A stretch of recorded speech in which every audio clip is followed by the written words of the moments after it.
Hello everyone and welcome to the video. For this video, I'll be doing a POV driving review on the 2014 Toyota Tundra. I thought I'd do a walk around real quick before we get started, since it's been a while since you guys have seen this truck.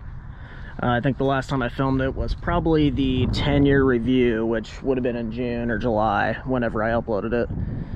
But yeah, Tundra's still looking good. It's really filthy inside and out right now, so I'm not going to show the inside. If you want to see the full tour and what it looks like when it's nice and clean, I'll link some videos down below of that. Overall, it still looks really nice, still is holding up well, it's aged well. The paint is kind of looking rough right now and dirty. It hasn't been washed in months since it's been so cold. That's not a scratch or anything, it's just dirt, I think. I don't know, it's filthy.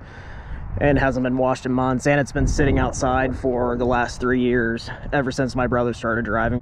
So the paint really could use a professional cleaning, but that's probably obviously not going to happen. My mom doesn't really care.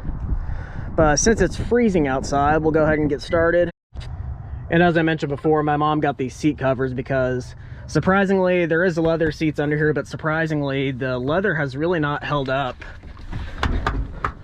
The leather really has not held up all that well on these front seats, which is kind of odd. So just to kind of preserve them, she got these black leather seat covers just for the front seats. They're okay. I probably wouldn't have gotten them, but it doesn't really matter. But yeah, I'll go ahead and get started. This truck is due for an oil change and something else. Nothing too extreme, just routine maintenance. So I'll go ahead and start. It doesn't have push button start or anything, unfortunately, just the regular old school key blade.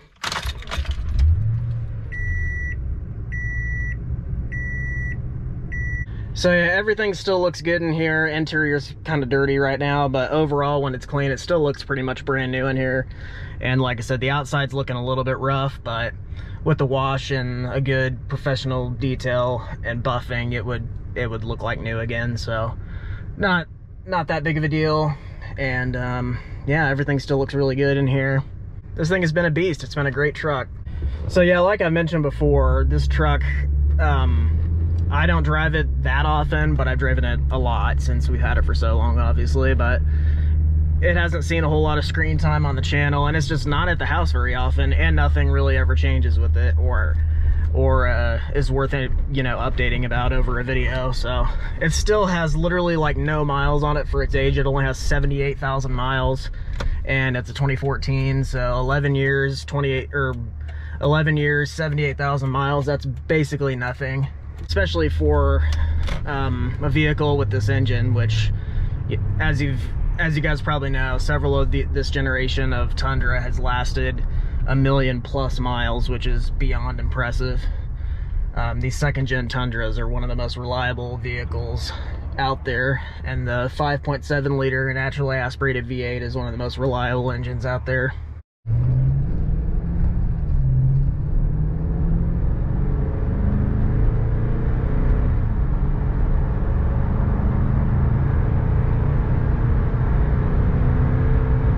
I do love the rumble of this 5.7 liter V8. It does sound really nice. It only has 78,000 miles on it, so it's basically not even broken in yet. So that's nice. But I guess she forgot that it had literally no gas in it this morning, so she just took my car to work, and I just filled it up for her earlier today. So I've had the Tundra for the day, so I thought I'd take advantage of that, film some sort of video with it, and I've never done a POV driving video with it. I mean, I guess I did in the 10-year review, but it was literally like the full tour, and just a small part of it was a POV drive. So I thought I'd do strictly just a POV drive and kind of talk about it and give you guys an update on it, even though really not much has changed since you guys last saw it. So it's been a really good truck. I personally have very little complaints with it. I do have some that really drive me nuts and would drive me nuts if this was my vehicle. I'd probably say my biggest complaint with it is this infotainment system. That infotainment system sucks. I hate it. It crashes constantly, resets, and the sound system overall is just not good at all. It's just trash, and that's all there is to it. If it was my truck, I would have replaced it years ago and put an aftermarket one in there, because the sound system is terrible too. And It doesn't have memory seats, and it doesn't have, the steering wheel obviously tilts up and down, but it does not telescope. It doesn't come out or anything, which is another nitpick of mine that I really wish it had if it was my truck. So that's another complaint. And does not have cooled seats. That's another thing that's kind of sucks in the summer. No heated steering wheel either or anything like that. It's got a decent amount of features, but there's a lot of things that it's lacking that, in my opinion, it should have came with. And this is the second. So in 2014 there was the SR, SR5 Limited, and then Platinum and 1794 edition. So it's basically almost the top trim, but not quite. And even the top trims don't have a whole lot more than the limited models do. And also, if it were my truck, I would definitely swap out the headlights from the ones from a few model years up. Since it's a 14, it doesn't have the LED running lights or daytime running lights or anything like that. It just has regular ones. So that is another thing I would do if it was mine. And one thing that I really do like about it is the amount of storage that's in here. It's got good interior storage, and it's got a lot of cup holders. It's got 3 right there and 2 in the back, and 2, well, 1 on each door. So lots of places to put drinks, which I'm a fan of. My RC literally only has 2 cup holders, and that's it, which drives me nuts when I have more than 1 person in the car. And the console's a great size, the glove box is a great size, so storage is great. And obviously I love the engine too, super reliable, big old V8, sounds great. Fuel economy obviously sucks. When I filled this up, I mean, I didn't click it until it was like the full maximum amount, but it gets like just under 300 miles of range, which I don't even know if that's actually legit 300 miles. Probably not in town. This thing is only driven in the city, so it gets like 12 to 13 miles per gallon, which is obviously terrible. And I think the gas tank size has got to be like 26 gallons or something like that. I know in the later models they upgraded it to like a 35 gallon tank or 38 gallon tank or something like that. So I'm sure that's pretty expensive to fill up, but it definitely needed it with the gas mileage that it gets, because it's, I mean, I don't even think it gets 20 on the highway. So, but obviously you don't buy a pickup truck for fuel economy.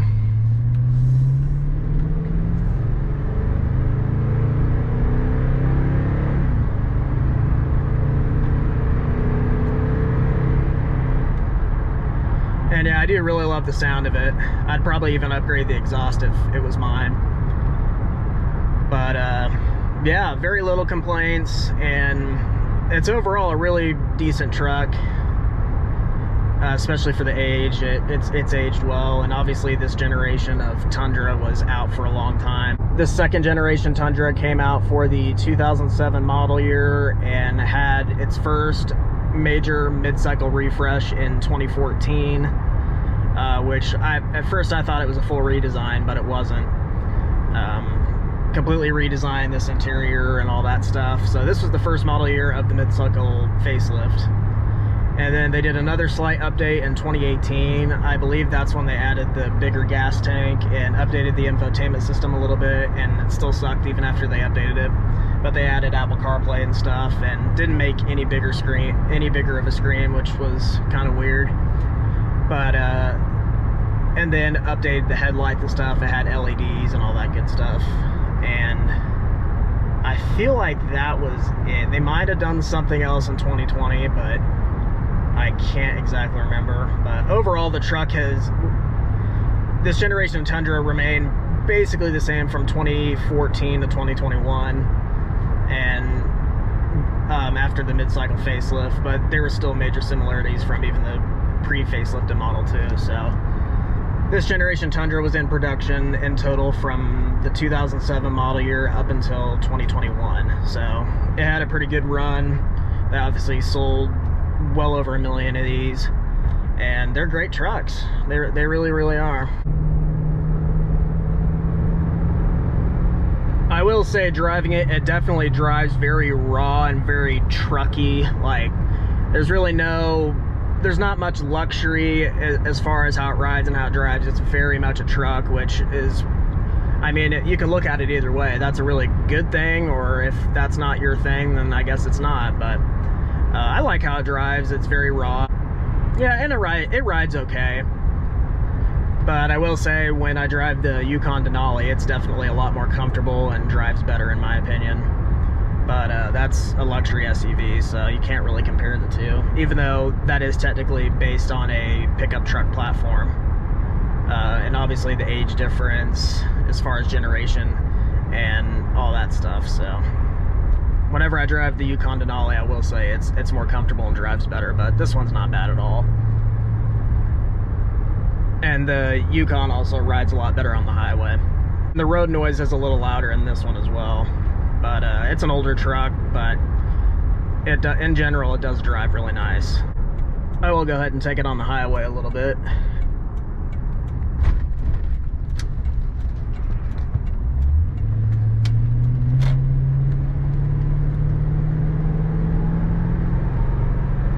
I would have accelerated a lot harder if this car wasn't in front of me.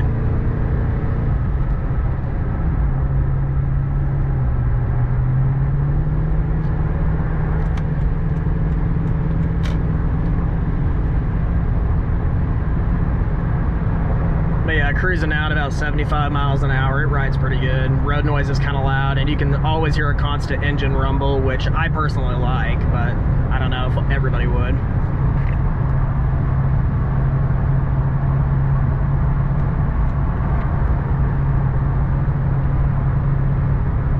But yeah, the Yukon Denali definitely rides better on the highway, I will say.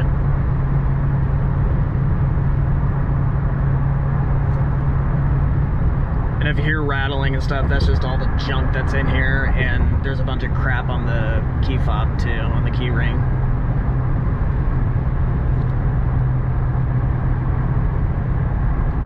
But yeah, overall this thing's been a great truck, like I said. Got it in June of 2014, brand new. So like I said, 11.5 years, only 78,000 miles, because it's literally just driven to work and back in town. It's only gone on like barely any road trips.